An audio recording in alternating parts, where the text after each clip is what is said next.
Tatlo-tatlo po violation nyo. No crash helmet. Ayaw mo makinig.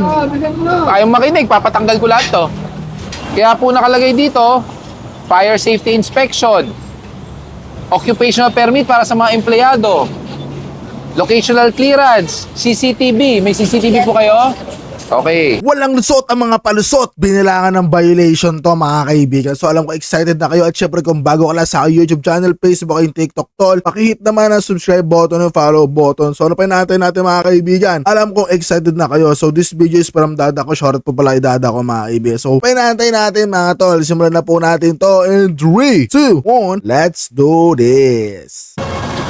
Boss, saluhin nyo nga yan. Yung naka-tactical helmet. Tactical helmet approaching na Moriones. Tatlo-tatlo po violation nyo. No crash helmet. Ayaw mo makinig. Ayaw mo makinig, papatanggal ko lahat to. Kaya po nakalagay dito, fire safety inspection, occupational permit para sa mga empleyado, locational clearance, CCTV. May CCTV po kayo? Okay. First aid training. Sigurado kung wala.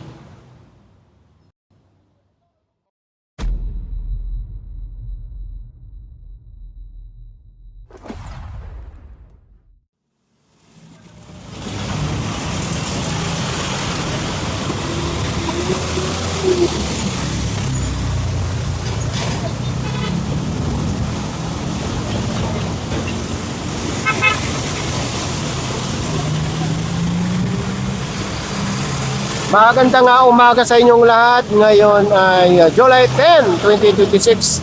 At sa oras na 9:30 ng umaga, maulan. At nandito tayo ngayon sa may Delpan Bridge at sakop ng Maynila. So nandito ngayon yung Special Operations Group ng MMDA at papasadaan itong R10 at ilang kalsada dito sa Maynila. Ay, hello.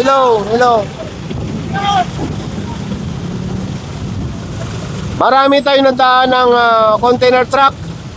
Approaching pa lang ng tulay hanggang dito. So pinagtitikitan lahat. Andito naman yung mga driver, talagang ginawa lang tambayan. Dito pa mismo sa ibabaw ng tulay. So mahaba daw ang pila ayon sa kanila, kaya dito muna sila pansamantala naka-standby ayon sa mga driver nitong truck. At ngayon ay truck ban pa. Ibig sabihin ng truck ban, hindi pa sila makakalabas dito dahil bago sila makabiyahe ay 10 ng umaga. So sa madaling salita, dito nga sila naka-standby.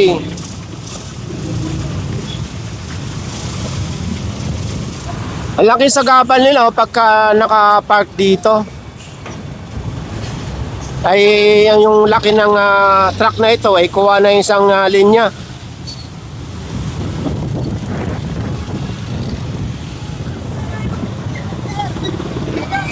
Good morning, sir. Morning. Big. Tawirin nyo nga yun nasa tapat. Yung mga taxi na naghihintay. Yung ginawang terminal. Ang haba o ano yan?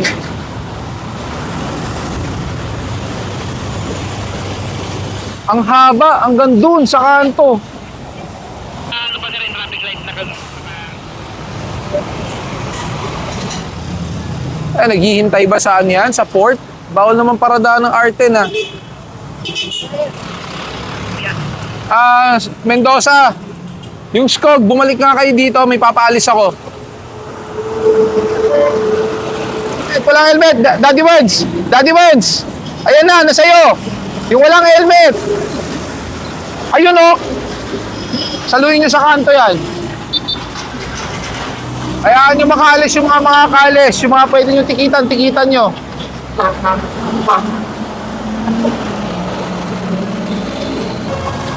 Boss, saluhin nyo nga yan. Yung naka-tactical helmet. Tactical helmet approaching na Moriones. Naka-tactical helmet sa kanto.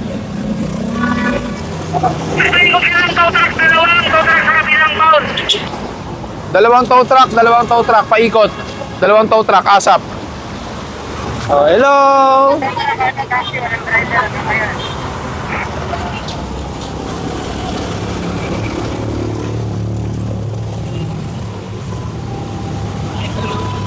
lang po kasi traffic yung barko. Eh, pag walang barko, wala namang taxi. Pero pag may barko, may terminal. Ha? Pag may barko, may terminal. Sino po ba? Nahirap talaga ang biyahe, sir. Wala kanina umaga, wala pang akong first trip. Eh, ang problema po, bawal dito. Diba? Hindi naman pwede dahil sa hirap ng buhay, gagawa tayo ng mali. Yung nakita nating mahabang pila dito, ito pala yung gate ng Pier 4. So dito sila nag-aabang sa labas. Pagka may mga dumating na barko, yun na nga, masasalon nila yung mga pasahero. Yun nga. Paano naman dito mga kaibigan, no? Kunyari, may na-pick up ka pala dito mga kaibigan, no? Tapos dumating sila, yari ka pala rito, tol. Aray ko, dapat meron designated dito na pick upan kasi meron pala ditong pier So meaning may mga pasahero do dapat meron ditong terminal talaga. Di ko lang alam kung etong side terminal kasi di pa naman ako nagagawi diyan at di ko pa naman natatapos yung video. So ayun lang yung aking mga kaibigan, sarili ko lang na opinion yun mga kaibigan. Pero kasi 'di ba? Sobrang hirap talaga mga kaibigan kung sakali na subukan nyo na maging driver mga tol. Mahirap yun tol. Hindi lagi New Year at Pasko yan, no? Kaya talagang yung iba, aminin man natin, no? Hindi yung iba dyan, mga kaibigan, nakipagsapalaran na lang din. Kung saan yung may pasahero, dun sila nag-aabang, mga kaibigan. Wala lang, thoughts ko lang yung mga kaibigan. Kaya lang, nakaterminal sila sa maling lugar. Kaya ito, isa sa natikitan. Buti umabot si tatay. Kung hindi, mahahatak na ito. Wala pala siya, iniwan pala niya yung sasakyan niya, no? Kumbaga, nagtatawag siguro siya ng pasahero dun. Ito kasi dapat itong pier na to, dapat wala nang humihinto diyan para wala nang sumakay para 'di ba? Kasi nangyayari na abala din yung mga driver, kawawa rin sila. So dapat pag nagbaba diyan, hayaan niyo sila makauwi sa nila. Kasi walang terminal, walang pino-provide na terminal para sa mga nagpi-pick up tol.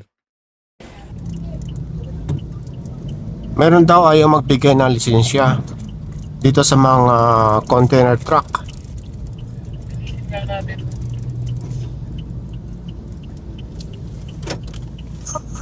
Yeah. Ano na ako, sir? Pabulkanin sila. Target naman ako, sir. Bakit ka nagpabulkanize sa arte na alam niyo namang bawal dito? Flat, sir. Kasi, sir, Lagi lang yan dyan. Lagi kayo dito nagpapagawa. Ha? Sige po, pera po ng lisensya, pa-verify lang po. sir. Akin na po yung lisensya niya. Ha? Asan yung scope?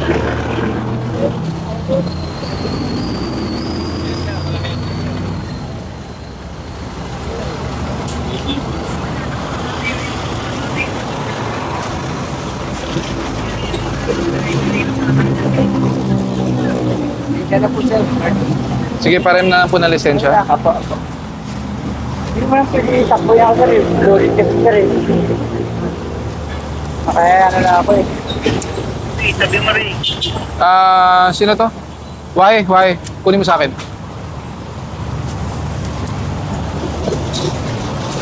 Sir, ORCR po. Ba't wala po kayong plaka? Ito yung sa truck.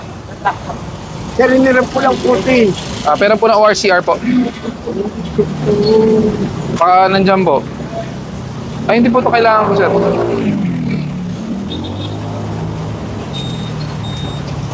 Wala po ano.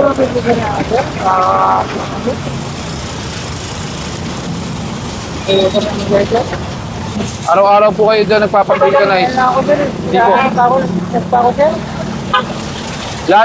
Lahat ng rason po ng truck dito ngayon lang.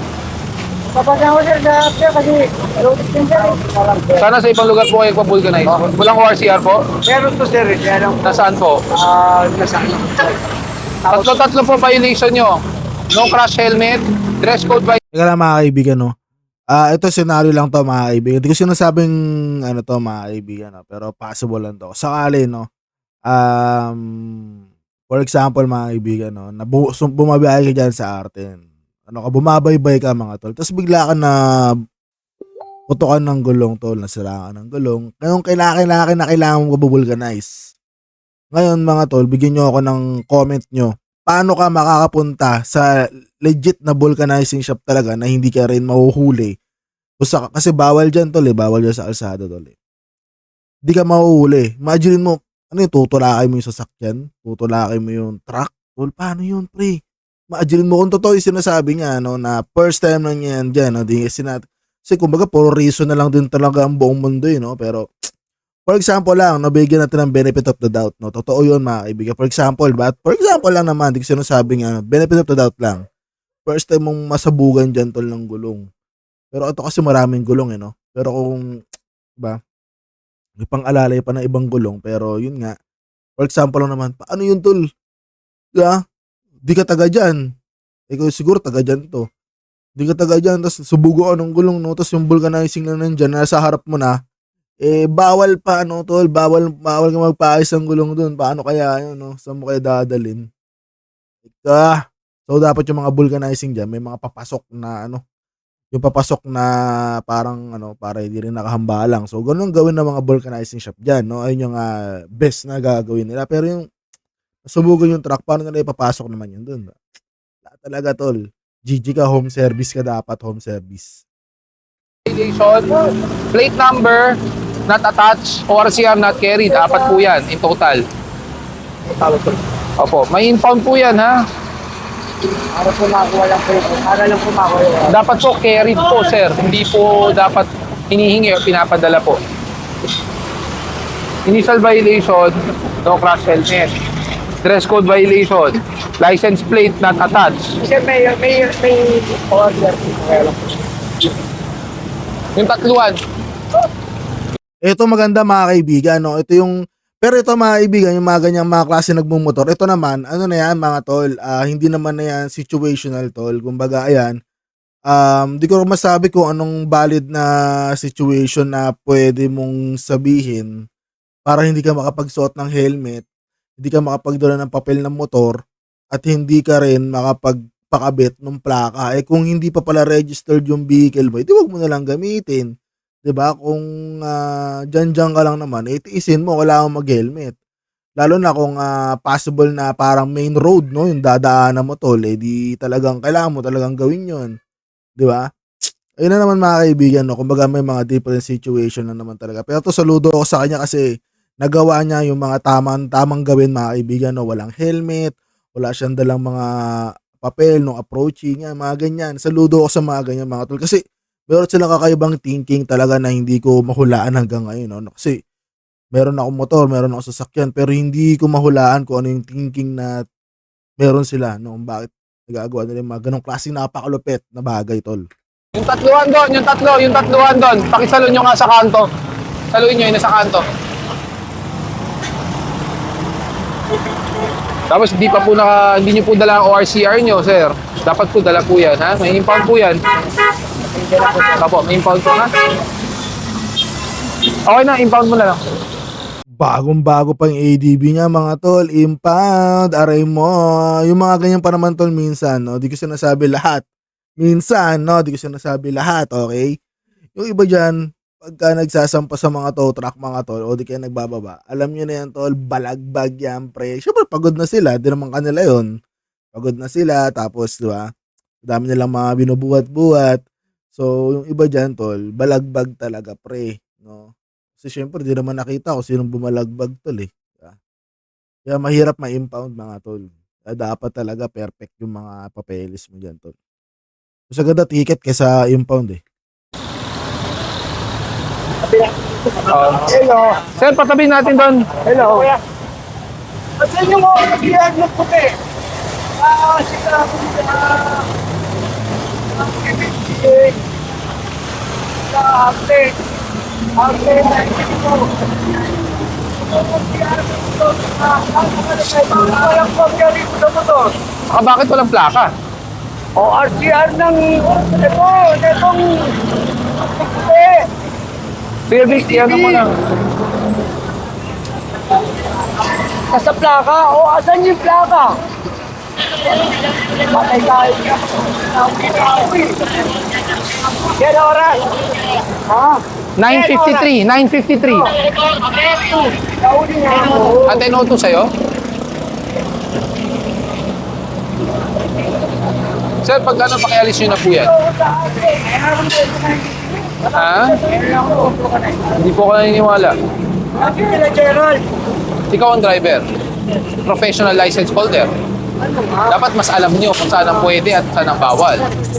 Saka, Kasi sir, loading test yung ano ko. kahit na located yan, dapat hindi po kayo sa mga highway nagpapavulcanize. Sa totoo talaga mga kaibigan, ito wala naman akong inaano mga kaibigan. No? Kumbaga, wala akong pinapanigan dito. Pero kung iisipin mo mabuti mga kaibigan, no, meron kasing ano mga kaibigan parang alam mo yung mga ganun, no. Alam natin bawal mga tol, pero parang alanganin Kung loaded, kung totoo man yung sinasabi niya, bigyan natin ng benefit of the doubt, no. Kung totoo yung sinasabi niya na loaded yung truck, mga tol, di mo pwede i-running flat yun, tol. Baka tumabingo yung nasa loob nun, pre. Pag gagamit ka na itong brain cells mo, tol, pag gagamitin mo siya, hindi pwede yun, tol. Loaded yung truck, papaandarin mo kasi nga bawal doon, bawal ka magpa-vulcanize doon, tol. Diba?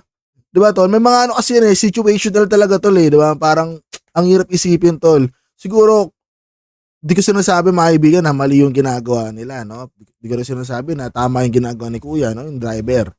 Pero kung bibigyan mo ng maayos na analyzation mga tol, for example, totoo yung benefit of the doubt, no? Na totoo yung sinasabi niya na first time, tol, una first time, truck driver, tol. Tapos, hindi ko alam kung ano yung lugar dyan sa Arten, kung saan yung tamang pagpapavulcanize ng mga truck, mga tol, di ko rin alam yon, no? Tapos, sabihin natin na flat yung gulong, tol, tapos yung pagka-flat net as in talagang warak, tol. Di ko rin alam kasi kung ano yung pagkawarak ng gulong, tol, Di kasi niya sinilip kung ano yung pagkawarak, Tapos, na flat, tol. Tapos may dala ka, loaded ka, tol, may dala ka, mabigat ang truck, pre, mabigat, yan. Ngayon, paano yun, pre? Paano mo dadalhin sa tamang ano yun? Lalo kung wala pa siyang pahinante, paano mo dadalhin yun, tol, sa tamang vulcanizing shop, pre? Paano? Sige nga, bigyan nyo nga ako na idea sa comment section mga tol. Alam kong mali, no, na just siya nagpa-vulcanize. Pero paano, pre? Paano aandar yun? Running flat mo, tapos tumabing yung nasa loob, mas mahal pa yung babayaran mo, tol. Diba? Paano, pre? Ganun na lang. Siguro, pinaka-best spot dito, tol. Para sa akin, opinion ko lang, no? Pagka may mga ganyan na nagre-reason na ganyan, check mo. Check mo kung totoo yung sinasabi niya. Kung talagang dapat mo siyang pabigyan. Kasi, meron silang pinagbibigyan dito minsan, mga kaibigan, no? Hindi ko sinasabi na hindi nila deserve. Pero kung titignan mo mabuti, i-analyze mo yung situation, parang hindi naman dapat pagbigyan. May mga ganun lang dito napapanood ko. Pero dito kasi, tol, di ba? Truck yan, pre-truck. Paano yan? Di ko alam. Di ko rin alam, Bigyan nyo ako ng idea, mga kaibigan. Kasi di ako truck driver. Hindi rin ako nanguhuli. Wala rin ako masyadong alam sa iba pang rules. Pero kung bibigyan ko lang ng maayos na analyzation yung nangyari, which is mali nga yung ginagawa niya, paano nga andar yun, tol? Kailangan talaga ng home service o nakahambalan ka pa rin sa kalsada. Di mo pwede paandarin yun, tol, ng random flat. Ano yan? Bike nga bawal diba, tol? Motor nga rin bawal, diba? Di ko rin alam, mga pre. Dapat humanap po kayo ng mas maayos na lugar. Ang problema kasi, dito kayo sa port, alam nyo, lahat dito may vulcanizing. Kaya tuloy, dito kayo pumupunta. Hello. Mapuntahin po na dito, patagpo mo na yung ORCR. Sir, kahit itakbo po ang ORCR, hindi impound na po yan. 1,000 lang po yan. Paano nga ng isang tow truck, ORCR not carried. Sir, wait lang po, punta na po yung ano. Sir, hindi po pwedeng papadala nyo lang. Dapat carried. Sir, galing po ako. Galing ka? Patay po kasi din. Ang pinatid ko lang po yung Oh, pero hindi lang naman ngayon po ginamit tong motor. Hindi po ngayong araw lang ginamit. sir, ang ginagamit ko, yung malaki. Alam po yung sir yan. Yun nga, sir. Meron po kasi yung malaki. Kaya nga, sir. Pero- Hindi naman po ngayon lang to na walang ORCR at hindi po to ngayon lang na walang plaka. Pero sir, so far, at totoo lang sir, pangalawang araw kong ginagamit ko dahil hindi rin po nga po dahil. Pero hindi ko po alam na wala po yung kopya. Pero Buksan mo. Gusto ko makita ang milyahe. Kasi kung pangalawang araw lang, dapat mababa ang milyahe nito. hindi po. Matagal na po Yun. itong Ibig motor. sabihin ko, boss, matagal nang ginagamit to nang walang plaka na nakakabit. Akin po ito, matagal na ito. Hindi pa ako nagkakamali, magsasampun taon na po ito. Oh, so ibig sabihin may plaka at may ORCR dapat yan. Meron po siya. So bakit hindi po nakakabit ang plaka? Sir, nabasag po eh. Pero papakita rin po sa inyo yung basag. Pinakuha ko rin po lahat yan. Hindi po tamang rason yan eh. Kasi sir, sa anak ko na po ito eh. Anak ko rin po. So siya ang gumagamit. Kailan nabasag ang plaka? Hindi naman siguro kahapon lang. Lang po alam ko. So matagal na po. Opo. So dapat nakakabit ang plaka. ORCR should be carried at all times. You should wear your proper helmet. You should be wearing a enclosed shoes. Galing po sa isang patay. Pero never po akong nagmumotor nang hindi po ako nakapalis at nakapantalon. Pero pero hindi naka-helmet madalas. Ay, naka-helmet po. Yun Ang nga gamit po. ko po lagi. Ang gamit ko po lagi yung helmet. Ayun nga, sir. So bakit ngayong araw na-tsempohan kang walang helmet? Sir, sa totoo lang, natik ko na po yung misis ko, nagmamadali. Kukunin ko po kasi lamesa, kailangan ko sa ako. Pero sir, pasensya na po kayo. Sana maintindihan nyo, ha? Okay lang po sir, kaya pinapaliwanag ko din po sa inyo. Opo. Wala naman din pong problema.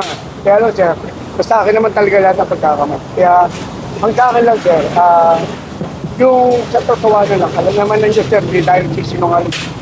May yan po eh. Kasi, Opo, pero pasensya na, ha? Paano po yung hindi kita masyado mapagbibigyan dahil ang daming violation. hindi sir, meron naman po talaga sir. Kaya, Pero not galing carried. naman po talaga ako sa patay sir. Opo, huwag po natin gagamitin yung patay as a Hindi po, reason. totoo ha? po sir, hindi ko po siya ginagamit. Hindi, I mean, Sa wag mo natin idadamay. Yun ang sabihin ko, wag natin idadamay sa pagkakamali natin, ha? Ang Wag natin dami, idadamay. sir, medyo nagpadali lang yun. Opo. Kita niyo sir, Mito, kasi Ito na lang isipin mo, sir. Ito na lang po isipin mo. Road 10. Napakadaming aksidente nangyayari dito. 'Di ba? Malayo, malapit ang aksidente, hindi naman natin makakalculate 'yan, 'di ba? pasensya niyo na Opo. ako. Vic, i-ano mo na, ORCR not carried. May plaka to eh. Ewan ko, may plaka yan, sir. Tinanggal. Basag nga po sir. Yun nga po, tinanggal nga po. Magmula sa R10, dito nga sa pinampagtas natin, kakanan ng Kapulong at kasama na natin yung mga kapulisan dito sa Maynila.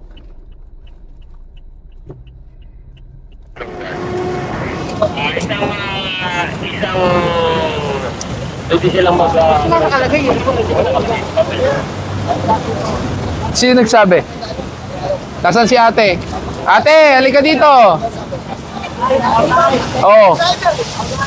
Nung ako na, tago. Halika dito! Ayaw mo, ako papasok. Ayaw nga ako na TV po yun. Halika dito, papaliwanag ko sa'yo. Halika muna.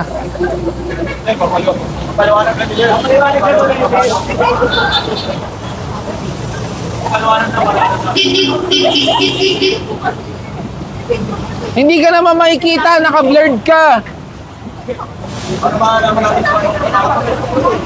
Malaman natin kung ano-ano. Ayaw mo makinig. Ayaw makinig, papatanggal ko lahat to. Halika dito. Hindi ka naman makikita, naka-blurred ka eh. Kakausapin kayo na maayos. Akala nyo nakikipagbiroan lagi. Duwa kuya, duwa muna. Sino nagsabi sa'yo na pwede ka ng isang slot? COP. Si Yorme. Nakausap mo po si Yorme.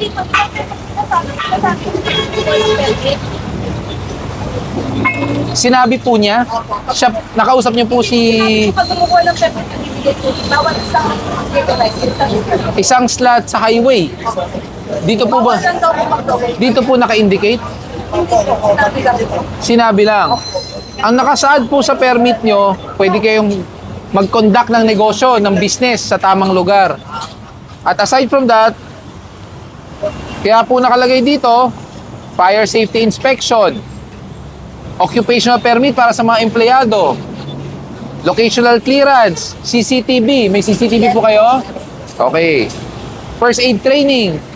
Sigurado kung wala. Occupational permit. Alam niyo po ba occupational permit? Occupational health and safety. Lahat wala. So bagsak. Ngayon sasabihin mo sa akin pinayagan ka na isang slot sa highway?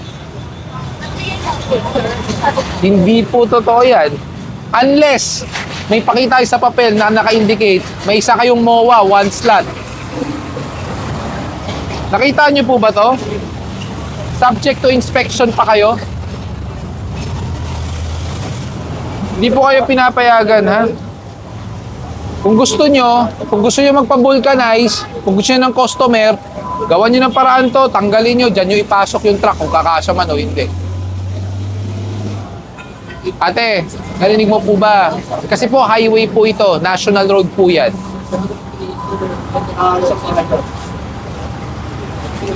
Natikitan nyo na? Natikitan nyo na to? Okay. Tikitan nyo na. Pero po ng lisensya, kuya, ha? Opo, opo. Sikat po kasi ang arte na vulcanizing ng truck. Opo. Yun nga lang, nakakasagabal po tayo dahil highway po ito. Opo. Opo.